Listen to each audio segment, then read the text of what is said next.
Hey, Wandering Creatives, happy Thanksgiving. Today I am sharing what I call the Thanksgiving Poem Project, and that is because it simply involves sketching and painting a basic pumpkin and then following the lines of that pumpkin with the words of one of my favorite Thanksgiving poems, "In Everything Give Thanks." So come along with me. So the first step is a quick sketch, and then we go in and start to add our color. Now for ease and speed, I always love using the crayons water-soluble pastel crayons here. And the way these work is you lay down your color just like you would a regular old crayon, and then we'll go in and activate it a little while later with water, and it looks like a painting. So one thing I'm really focusing on here is thinking about where the light would hit and adding a little bit of highlight and a little bit of shadow so that we can really get a feel of somewhat of a 3D pumpkin with the indents that we might expect to see. Now again, I'm not trying to go super realistic here because this is a somewhat stylized pumpkin, but I don't want it to be completely flat either. I do want it to have some body to it, if you will. So the way I do this first is I use the lightest yellow and actually draw some circles to leave some of the pumpkin at the very brightest spots white, because white will be the brightest color, the lightest color, so that will be the brightest highlight, the brightest spot on the pumpkin. I then go in with a little bit darker yellow and start lining out what I think would be the brightest spots on the ridges, those parts that the light would hit the most. And I'm kind of thinking here that the light is coming from this top right corner coming down on our pumpkin. So I'm trying to use that as my guide. Now, I am the first to admit that I am still building my skills in shadow and highlight, so do not take this as this is exactly how to do this, just as an example of someone just trying to practice and apply this skill. So after that darker yellow, I'm filling in with some orange, and this is the bulk color. So I'm filling in a lot of the white space with orange. And then for the shaded piece, I'm using this red, and it's kind of an orangey red, but this is our darkest color. And this means that to our eye, it will read as the shadowed portion. So with this red, I'm going in on this lower left corner because that is the part kind of shaded from the light, and also into the ridges, because if you think about how light hits, it shouldn't hit inside all of those indents. And then of course, adding a bit of red on the bottom, all along the pumpkin, and then a little bit at the top where the shadow might come from that stem. And now real quick, I'm laying in the color for the stem, a couple of different browns, a darker brown and a lighter brown, so that there's a little bit of dimension there as well. And now it's time to paint, or shall we say, add water to activate the color that we have already laid down. So technically you may call this watercolor painting, but we are simply letting the water do the work since we've already put the color where we want it to be. And you can see I start in the lighter areas and make sure that those are nice and clean and stay lighter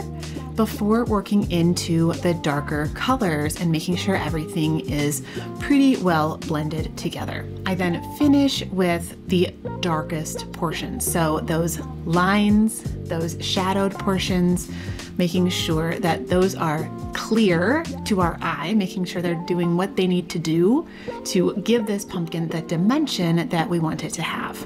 And hey, while we're here, if you are enjoying this little project, definitely go ahead and hit that like button. That just lets more people find this video. And if you don't want to miss the next fun and easy little project, definitely don't forget to subscribe.